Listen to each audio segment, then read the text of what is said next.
Communication, marketing, recrutement. Vos besoins ont des solutions vidéo avec Décideur TV, le studio.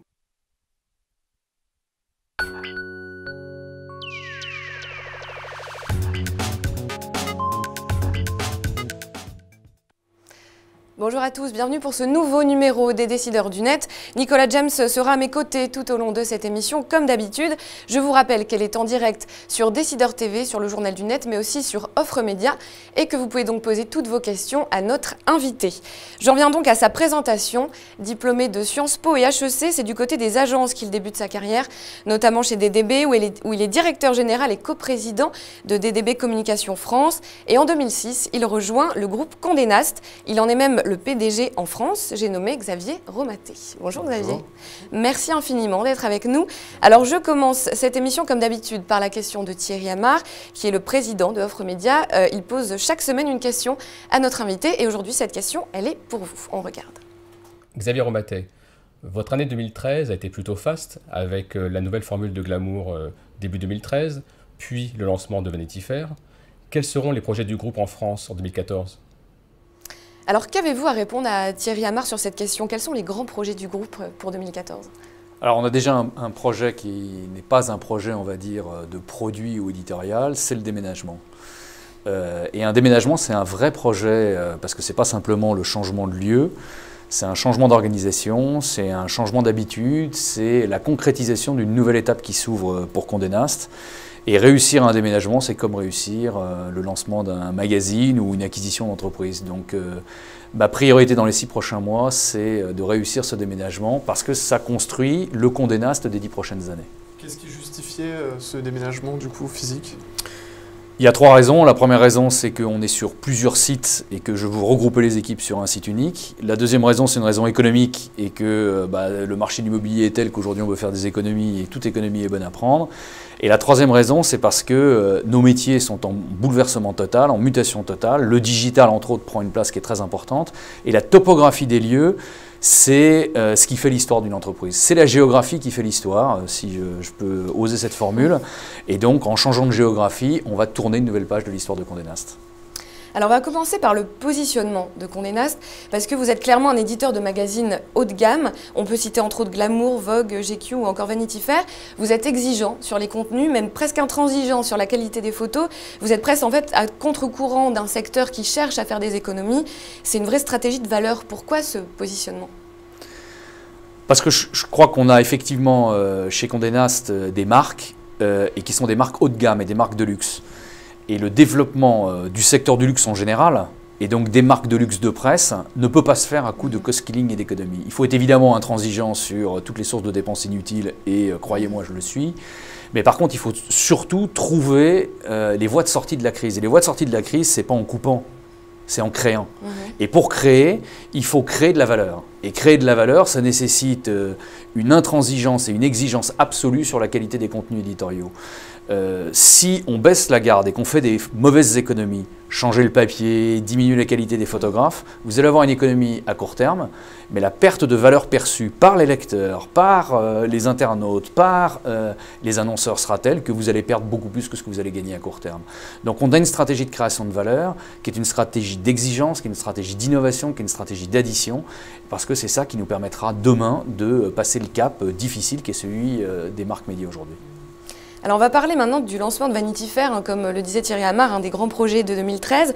C'était en juin dernier. Comment on fait pour importer une marque aussi forte que celle de Vanity Fair dans l'Hexagone pour aller au-delà du copier-coller? Comment on fait concrètement? Bon, d'abord on travaille. On a lancé en juin 2013 et on a eu ce projet, concrétisé ce projet 2 ans avant.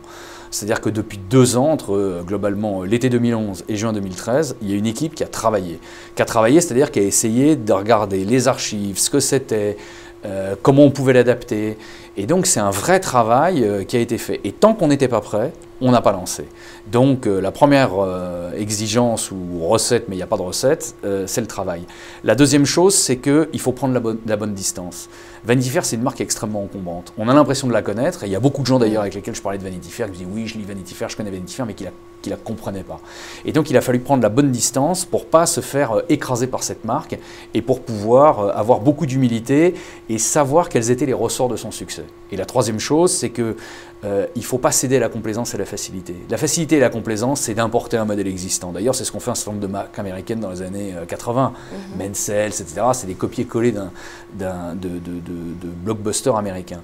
Et là, il a fallu prendre le taureau par les cornes et de se dire, ça fait partie de la recette de Vanity Fair, mais sa traduction en France, compte tenu de la spécificité du marché français, ça ne doit pas être ce qu'on trouve aux États-Unis, c'est ça. Et donc, il y a une espèce d'exigence, de distance et de travail qui sont les éléments clés de ce qui est aujourd'hui, après 8 numéros, le démarrage d'un succès. Par rapport à ce lancement, l'un des principaux challenges depuis votre arrivée chez Condé Nast, finalement, ça a été non pas de décliner une marque sur le web, mais de la penser pour le web. En quoi est-ce que ça a affecté finalement le lancement de Vanity Fair? Comment est-ce que vous avez finalement approché cette dimension-là? Le digital n'est pas au cœur de la stratégie de Condé Nast. Ce qui est au cœur de la stratégie de Condé Nast, ce sont les marques. Et le plus important, ce sont les marques. Le digital est un moyen d'expression supplémentaire pour nos marques. Et donc quand on lance une marque comme Vanity Fair, on n'a pas lancé un magazine, on a lancé une marque. Immédiatement, on a pensé quels sont les supports et quels sont les différents modes d'expression de cette marque. Il y a évidemment le magazine, mais au-delà du magazine, il y a une application enrichie sur iPad, il y a aujourd'hui un site mobile, il y a un site internet. Et donc on pense d'abord marque, avant de penser outils, et ensuite on se dit cette marque, quelle est sa capacité de traduction concrète en matière de contenu éditorial, en matière d'ergonomie, en matière de direction artistique, sur les supports qui sont à notre disposition. Donc on ne pense pas Internet en se disant l'Internet c'est vachement important pour Vanity Fair, on pense Vanity Fair, et ensuite on se dit ce Vanity Fair, cette marque, comment j'adapte ces contenus par rapport au support. Vous parliez d'un succès tout à l'heure, justement après 8 numéros. Est-ce que vous avez des chiffres à nous donner? Quels sont les retours? Est-ce que les lecteurs sont vraiment conquis? Alors, il y a deux appréciations. Il y a une appréciation quantitative. Sur la moyenne des 6 premiers numéros de 2006, on est à 150 000 exemplaires. Et donc là, c'est le JD qui va sortir. On va sortir à 150 000 exemplaires. En 2014, on sera en moyenne à 100 000 exemplaires. Alors on sera moins qu'en 2013 pour une simple et bonne raison, c'est que le premier numéro a été vendu à quasiment 300 000 exemplaires et qu'évidemment il y a une dynamique de lancement qui fait qu'à un moment vous trouvez votre courbe. Et donc aujourd'hui la courbe, les 2 premiers numéros de l'année me laissent penser qu'on est sur une courbe de 100 000 exemplaires par mois. C'est l'objectif qu'on s'était assigné et on sera dans la plaque en matière d'objectifs. Et la deuxième appréciation, elle est qualitative, que ce soit au travers des études ou au travers de ce qu'on nous en dit. Je pense que le concept de Vanity Fair, qui est un concept exigeant parce que ce sont des papiers longs, qui est un concept nouveau, parce que c'est le mariage de l'investigation et du glamour, il est, je crois, apprécié parce que la différence de Vanity Fair crée la préférence du lectorat. Donc je pense qu'aujourd'hui, tous les retours que nous avons sur le plan qualitatif montrent qu'on a bien fait de faire un magazine qui est un magazine exigeant et différent. Je comprends bien que le web n'est pas votre priorité, mais en revanche, au niveau des audiences de Vanity Fair sur le web, ça reste relativement décevant, ça plafonne à 100 000 visiteurs uniques. Est-ce que c'est pas dur finalement de réussir à peser avec une audience qui est quand même extrêmement faible quand on la met en perspective avec les audiences de groupes pure players tels que Au Féminin ou Webedia, dont vous me direz qu'ils ne sont pas vos concurrents directs, mais qui n'empêchent restent des concurrents vis-à-vis des annonceurs? Alors d'abord sur les chiffres, 100 000, je ne sais pas d'où vous les tenez. C'est les chiffres Médiamétrie. Moi, je n'utilise pas Médiamétrie parce que Médiamétrie, je pourrais faire un débat sur Médiamétrie, et Médiamétrie a des modes de calcul qui sont totalement incompatibles avec la façon dont nos marques sont consommées sur le digital. Donc en Google Analytics, on est à 500 000 et j'avais fixé un objectif de 500 000. On n'a pas du tout une approche quantitative. Le net, en général, et les gens que vous citez, Webedia, Au Féminin, ont des approches qui sont... Il faudrait d'ailleurs aller regarder la réalité de l'audience d'Au Féminin dans les chats, dans les forums et dans ce qui est l'éditorial. Et il faut aller regarder la réalité du journalisme qui est fait par Webedia, qui est spécialiste pour prendre le contenu des autres.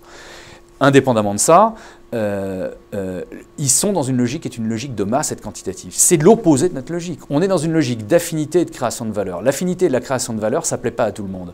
Et moi, je ne fais pas de concours avec des sacs à gagner, je ne fais pas d'affiliation où je mets sous un marque ombrelle des différentes marques secondaires pour créer de l'audience, et j'achète le moins possible de mots-clés sur Google.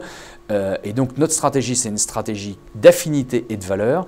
Et très honnêtement, si on a 500 000, 600 000 ou 700 000 personnes qui sont en adéquation avec la stratégie et la valeur d'une marque comme Vanity Fair, ça me va très bien. Et regardez les CPM auxquels on vend, regardez les CPM auxquels ils vendent, vous verrez que ce n'est pas du tout la même chose. Alors on a déjà beaucoup de questions d'internautes. Annie demande, avez-vous une cartographie des âges de vos clients selon les supports? Les jeunes privilégient-ils le numérique ou achètent-ils papier? Je prends un exemple qui est Glamour. Glamour, c'est un lectorat qui est un lectorat entre 25 et 30 ans. Aujourd'hui, le JD, c'est-à-dire que les ventes qu'on a faites de Glamour, c'est 320 000 exemplaires en moyenne. Et donc on est sur les jeunes femmes qui sont connectées, etc. Il n'y a aucun antagonisme entre le digital et le papier. Et je pense que cette guerre qui consiste à dire le digital va tuer le papier, comment le papier peut se voir au digital, c'est des fausses questions, en tous les cas par rapport à nos univers. Je pense qu'il y a une complémentarité. Chacun apporte quelque chose qui est différent. On trouve sur les sites internet et le digital des tas d'informations qui sont des informations immédiates, parfois vraies, parfois fausses, non hiérarchisées souvent, mais en tous les cas on trouve une profusion d'informations. Le rôle d'un mensuel comme Glamour auprès des jeunes femmes qui vont sur tous les sites internet, dont celui de Glamour, c'est de prendre de la distance, c'est de prendre de la hauteur, c'est d'avoir une sélection, c'est d'avoir une caution d'une marque, c'est de savoir par exemple sur la mode ce qui est bien, de ce qui n'est pas bien, etc. Et donc la fonction du papier et du digital n'est pas du tout la même. La temporalité de l'immédiateté du digital par rapport à un mensuel comme celui de Glamour ne nous met pas en concurrence. Donc je crois que l'émergence, en tous les cas pour nos titres, l'émergence et le développement fulgurant de la consommation d'informations sur le digital ne se fait pas au détriment du papier. Ce n'est pas vrai pour d'autres secteurs comme la presse quotidienne, ce n'est pas vrai pour d'autres secteurs comme la presse people, ce n'est pas vrai pour d'autres secteurs comme la presse télé, dans laquelle la valeur ajoutée de l'écrit est beaucoup plus difficile à justifier. Nous, on a une valeur ajoutée de l'écrit qui aujourd'hui n'est pas difficile à justifier. Alors encore une question d'Annie, toujours elle. Vos marques sont-elles soumises à une saisonnalité, plus de ventes en été sur la plage par exemple? Les marques de magazines en général, pas spécifiquement les autres, mais toutes les marques de magazines, on vend mieux en été qu'en hiver. Pourquoi? Parce que les gens ont plus le temps, ils achètent plus de magazines en été qu'en hiver. Il y a un rapport à peu près de, si je prends un indice, l'indice moyen doit être 100, vous êtes à 115 en été, vous êtes à 85 en hiver. Donc il y a à peu près un delta de 20-30% entre les ventes de l'été et les ventes de l'hiver. D'accord. Alors vous nous parliez tout à l'heure de votre déménagement, et c'est vrai que je vais reprendre l'exemple de Vanity Fair. Dès le départ, c'était une vraie volonté de faire travailler les équipes print et digital ensemble, physiquement ensemble. Pour vous, c'était vraiment indispensable de les associer? Mais c'est indispensable parce que c'est cohérent avec ce que je disais tout à l'heure. Notre stratégie est une stratégie de marque. Donc les gens qui travaillent sur Vogue ou sur Vanity Fair, qui travaillent sur le site, qui travaillent sur les applications mobiles ou qui travaillent sur le magazine, ils travaillent sur un contenu. L'exigence du contenu, elle doit être la même. Elle doit être absolue. Et justement, il ne faut pas sur le digital céder à l'exigence du low cost, du contenu facile, du contenu pas vérifié. Et si vous voulez avoir cette exigence absolue, il faut que tous ceux qui travaillent à la valorisation des marques, et la valorisation des marques se fait par la qualité du contenu, il faut qu'ils soient ensemble. Et c'est pour ça que pour moi, le rapprochement, la fusion des rédactions, c'est un non-sens. Quand vous êtes drivé par la marque, tous ceux qui travaillent sur la marque doivent être ensemble, réunis physiquement. Ça me paraît une évidence. Alors encore beaucoup de questions. Lucie nous demande quel est votre chiffre d'affaires sur le web? Alors, Condé Nast, c'est un groupe qui est privé, 100% détenu par une famille, non coté en bourse, et on ne communique pas sur le chiffre d'affaires, ni du print, ni du web. Ce que je peux vous dire, c'est que cette question ne m'intéresse pas, dans la mesure où ce qui m'intéresse, c'est le chiffre d'affaires des marques. Encore une fois, je n'ai fixé aucun objectif de chiffre d'affaires du digital. Que le digital représente 10, 15, 20%, ça veut dire que vous allez vous fixer un objectif quantitatif. Moi, mon objectif, c'est que les marques rayonnent le plus, parce que plus elles rayonnent, plus elles ont de la valeur, et le digital est un moyen de rayonnement. Alors après ça, je peux vous donner une indication, c'est que le chiffre d'affaires du digital représente à peu près 10% du chiffre d'affaires de Condé Nast. Et sur le mobile, parce que par exemple, typiquement la tablette, c'est un des supports sur lequel je crois Condé Nast a une stratégie quand même assez appuyée, notamment avec le newsstand d'Apple. Ouais. C'est un levier sur lequel vous misez plus particulièrement ou... Oui, parce qu'aujourd'hui, évidemment, le mobile, que ce soit les tablettes ou le mobile, les smartphones, sont des modes d'accès à l'information et à nos contenus. Et donc, évidemment, il faut que nos contenus soient accessibles dans un kiosque, chez un marchand de journaux, sur tous les kiosques numériques et quels que soient les devices. Et donc, c'est Anywhere, Any Device. Et donc, depuis très longtemps, et notamment avec GQ depuis 2 ans maintenant, tous nos magazines sont accessibles sur les kiosques digitaux. Je vous donne un exemple pour GQ. La diffusion payante. Tous nos magazines, évidemment en stratégie de valeur égale, on achète nos contenus, au même prix d'ailleurs, sur les kiosques qu'on les achète, qu'ils soient digitaux ou qu'ils soient print. Et pour GQ, ça représente 7% de la diffusion payée. Et en termes de, du coup, le chiffre d'affaires, il est plutôt du côté des kiosques digitaux que de l'application gratuite financée par la publicité? Aujourd'hui, dans le digital, on a 3 choses. On a nos sites internet qui sont 100% financés par la publicité. On a aujourd'hui tout ce qui est tablette, qui est principalement financé par la diffusion payante de nos magazines, même si sur les applications, il y a de la publicité spécifique. Et troisièmement, on a tout ce qui est mobile. Et sur les mobiles, c'est financé, là aussi, par des applications payantes. Et donc là, c'est le consommateur qui paye. Donc c'est l'ensemble de tout ça qui représente à peu près 10% de notre chiffre d'affaires global. Vous parlez de la publicité, on l'a dit tout à l'heure, c'est vrai que vos contenus sont haut de gamme, coûtent cher. Est-ce que du coup les annonceurs paient de façon proportionnelle? Est-ce qu'ils paient plus cher justement pour être présents près de vos contenus? Les annonceurs, ils payent pour avoir des cautions de marque. Et quand ils pensent qu'une marque comme Vogue, comme Vanity Fair, comme AD, peu importe nos marques, leur offre un contexte qui est un contexte valorisant pour eux, ils payent le contexte. C'est exactement comme un magasin, une marque de luxe, elle préfère payer cher rue du Faubourg Saint-Honoré ou avenue Montaigne ou à Madison Avenue que de payer dans une rue qui est moins chère mais où personne ne va. Bon, bah là c'est la même chose, on préfère payer probablement plus cher chez Vogue que chez un de ses concurrents directs, non pas parce qu'il y a plus de gens ou moins de gens qui lisent, parce que le contexte et parce que le traitement est un traitement exigeant, et ben ces gens-là qui sont nos annonceurs du luxe, ils ont eux-mêmes pour leurs produits une exigence qualitative qui est absolue et ils se retrouvent dans d'autres exigences qualitatives. Donc on fait sous des formes différentes le même métier. Sur le web, j'ai lu que vous étiez plutôt dans une logique de pack thématique plus que du modèle traditionnel du CPM. Oui, pourquoi? Parce qu'aujourd'hui, le modèle du CPM est un modèle qui tente à tirer les prix vers le bas. Tous les acteurs sont dans une logique de volume et tendanciellement, sous la pression des grands acteurs et de Google, le prix du CPM s'effondre. Et donc aujourd'hui, on a un mode de commercialisation qui correspond justement à la valorisation de ces marques. Et nous, on dit aux marques, écoutez, voilà, on a des packs qui vous assurent une présence qui est une présence évidemment précisée et parfaitement identifiée et quantifiée. Mais maintenant, où vous prenez le pack dans son ensemble parce qu'on considère qu'on est dans une stratégie de partenariat et une stratégie de valeur, ou vous ne le prenez pas. Si vous ne le prenez pas, bah, vous pouvez aller n'importe où d'autre. Il faut être sûr de ces contenus. Il faut être sûr de l'exigence éditoriale pour pouvoir avoir des stratégies éditoriales et des stratégies commerciales qui soient cohérentes. Ouais. Et le pack, il peut garantir une exclusivité finalement sur le web parce que les packs peuvent garantir des exclusivités. Il y a plusieurs niveaux de packs. Il y a évidemment une richesse dans l'offre de partenariat avec nos annonceurs. Mais nous essayons de vendre au pack parce qu'aujourd'hui, nous considérons qu'on est dans une stratégie de partenariat, une stratégie de valeur et pas une stratégie au clic qui je pense, est totalement inadaptée par rapport à nos marques. Alors Anthony nous demande, Condé Nast compte-t-il également s'implanter en PQR en France comme aux États-Unis ou est-ce qu'il privilégie seulement le secteur du luxe? Alors aux États-Unis, ce n'est pas Condé Nast qui est implanté en PQR. Aux États-Unis, la famille Newhouse, voilà, c'était effectivement dans la question, qui est propriétaire du groupe Condé Nast. Au départ, le métier historique de la famille Newhouse, c'est la presse quotidienne régionale. Alors la presse quotidienne régionale aux États-Unis, les régions sont, il n'y a pas de presse nationale aux États-Unis, ça n'existe pas.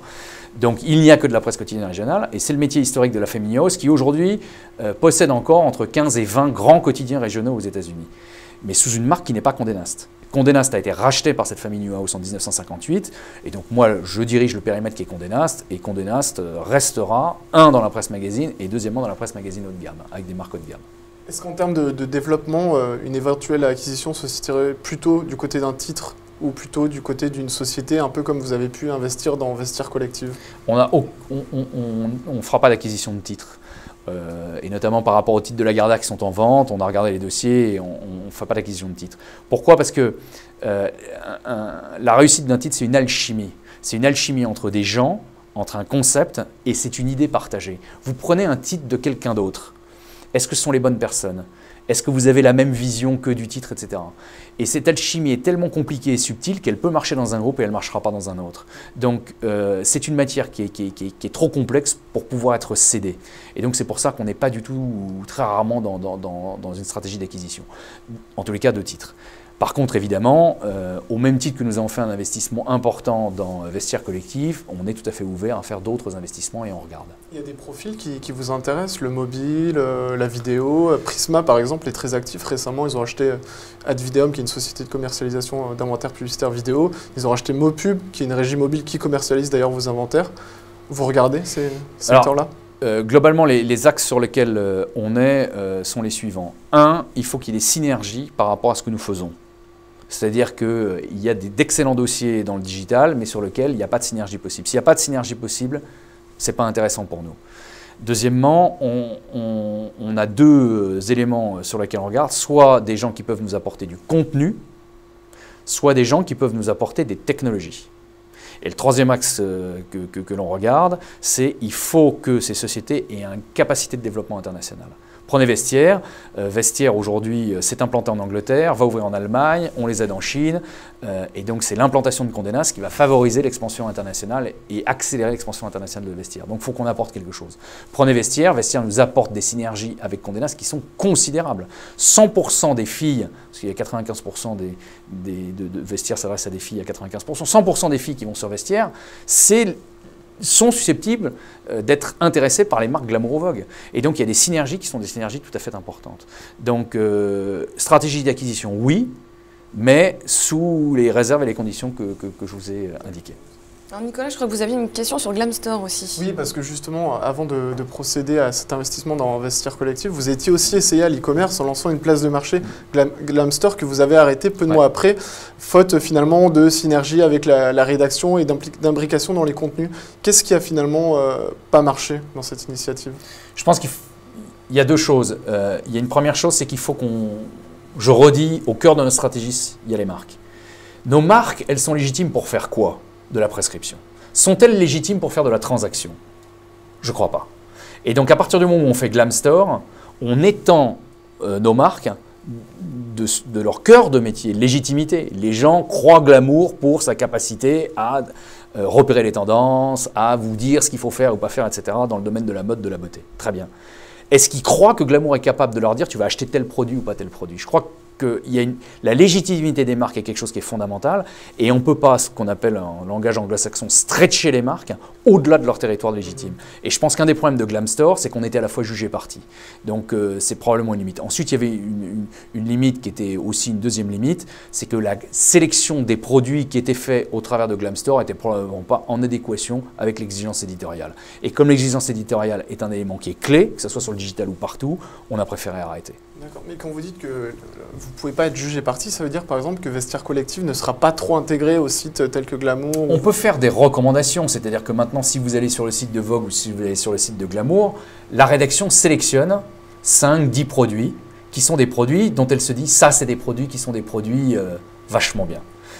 Et elle endorse, elle cautionne des produits, mais 10 parmi les 30 ou 40 000 qu'il y a. Donc, elle a la liberté de sélectionner les produits qu'elle veut, et ensuite elle dit, écoutez, ces produits sont vachement bien, si vous les achetez, achetez-les, mais vous ne les achetez pas chez Vogue ou sur le Glamstore, vous les achetez chez un opérateur qui s'appelle Vestiaire, qui a une entité qui s'appelle Vestiaire, et qui est un tiers de confiance. La semaine dernière, nous avons reçu Pascal Chevalier de Reworld Media. Ils ont lancé avec Marie-France des box, donc envoyées aux lectrices avec des produits qu'elles ont pu voir dans le magazine. Est-ce que c'est quelque chose qu'on pourrait imaginer, par exemple, pour Glamour? C'est une réflexion qui est une réflexion intéressante et ça fait partie des synergies possibles avec Vestiaire. Vestiaire, dans son activité, s'occupe de la livraison. C'est-à-dire que les produits que vous achetez sur Vestiaire, à un moment, sont transmis à Vestiaire. Vestiaire les authentifie, garantit qu'il ne s'agit pas de copie, et fait l'expédition. Donc quand Vestiaire fait l'expédition, il livre. Donc il y a une boîte. Dans cette boîte, tout est possible. Et comme aujourd'hui, on a évidemment des liens très proches avec eux, ce sont des choses sur lesquelles on peut réfléchir, et avec une capacité de segmentation qui est énorme, puisqu'évidemment, comme vous le savez mieux que moi, derrière le e-commerce, il y a évidemment la data, et derrière la data, il y a une possibilité de ciblage qui est une possibilité de ciblage énorme. Ça veut dire que demain, on va avoir la possibilité d'offrir à nos annonceurs à la fois évidemment l'image et la puissance de nos titres, et à la fois la capacité de segmentation et de ciblage au travers des données et du CRM dont Vestiaire va nous faire bénéficier. Et là, il y a des axes de développement publicitaire qui me semblent être extrêmement importants. Vous avez déjà commencé à investir ce terrain de la segmentation de data? Oui, on a aujourd'hui, et notamment avec Vestiaire, pour ne rien vous cacher, on a 17 chantiers opérationnels sur lesquels on avance, et la majorité d'entre eux tournent autour de la data. D'accord. Et ce serait aussi également à visée publicitaire ou ce serait exclusivement pour améliorer la proposition e-commerce? Est-ce que ça pourrait être par exemple typiquement un annonceur qui demanderait voilà, j'aimerais bien cibler les dames qui ont entre 25 et 35 ans? Aujourd'hui, évidemment, Vestiaire nous offre des capacités qui sont des capacités d'analyse qui sont très importantes. Les moyens de toucher, aujourd'hui on est plutôt sur de l'échantillonnage, on n'est pas sur une logique qui est une logique publicitaire. On est sur une logique vraiment de ciblage et d'échantillonnage. On n'est pas sur une logique pour l'instant qui est une logique publicitaire. D'accord. Vous avez parlé à plusieurs reprises vraiment du concept de marque forte qui vous permet aussi de développer d'autres activités. Je pense notamment à un restaurant Vogue qui a ouvert à Dubaï. Il me semble même en France, avec le salon intérieur en France. Aujourd'hui déjà en termes de revenus, qu'est-ce que ça représente ces nouvelles activités? Et est-ce que c'est quelque chose que vous comptez développer davantage? Oui, on va les développer. On les a beaucoup développés. Alors au niveau mondial, la stratégie, c'est que les marques que nous avons, on voit aujourd'hui qu'elles peuvent s'exercer sur un autre territoire que celui stricto sensu du magazine. Les contenus, alors ils peuvent être évidemment digitaux et ça peut être des événements. Je donne un exemple, on a ouvert Condé Nast Fashion and Design School à Londres. C'est une école qui forme des jeunes, 600 par an, au métier de la communication et du business dans le monde de la mode et du design. Cette école qui est à Londres, elle va ouvrir l'année prochaine à Shanghai. On a ouvert des restaurants. Il y en a aujourd'hui 7, il y en a à Moscou, il y en a à Singapour, il y en a à Dubaï, il y en a à Abu Dhabi. On a effectivement fait des expositions, on a fait à l'intérieur, on fait la Vogue Fashion Night. On va lancer avec GQ quelque chose qui s'appelle l'Académie du Style, c'est-à-dire c'est vraiment une académie du style où on va proposer à des entreprises pour leur force de vente ou aux lecteurs ou à la communauté de GQ de venir prendre des leçons de style. Donc on a vraiment la capacité à développer au travers de nos marques, des contenus sous une autre forme, et qui sont des contenus événementiels, de formation, puisque nos marques ont la capacité à faire venir des gens qui nous croient sur ce qu'on sait faire. Ils peuvent venir dans une école, ils peuvent venir dans un restaurant, ils peuvent venir dans des sessions de formation, ils peuvent venir à une manifestation, ils peuvent venir à un salon, etc. Donc ça, on va le développer. En France, c'est quelque chose qu'on développe beaucoup, et je vous donne un exemple, pour une marque comme AD, l'année prochaine, pour vous donner un chiffre, le chiffre d'affaires issu du magazine AD représentera ses 60% des revenus, contre 90% il y a 2 ans. 40% du chiffre d'affaires viendra des activités hors magazine. Et si je vous prends la marge brute, 40% de la marge brute d'AD l'année prochaine viendra du magazine, 60% de la marge brute viendra des activités d'extension de la marque. Donc c'est quelque chose qui est très important pour nous, c'est un développement qui est très important et qu'on a déjà initié mais qu'on va développer sur toutes nos marques, on a des projets.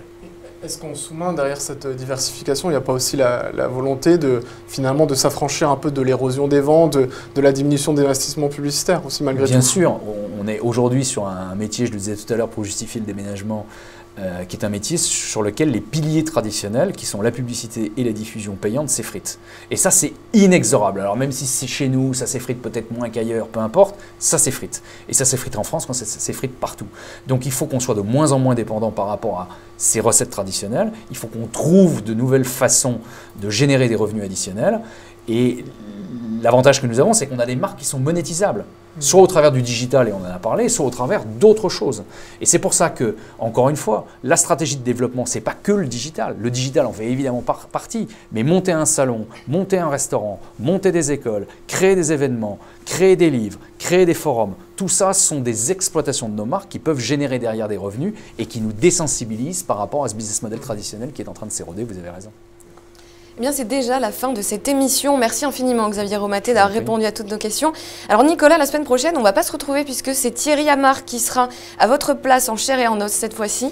Merci à vous de nous avoir suivis. Je vous donne rendez-vous donc la semaine prochaine. Nous recevrons Bruno Patino, directeur général délégué au programme, aux antennes et au développement numérique de France Télévisions. À la semaine prochaine.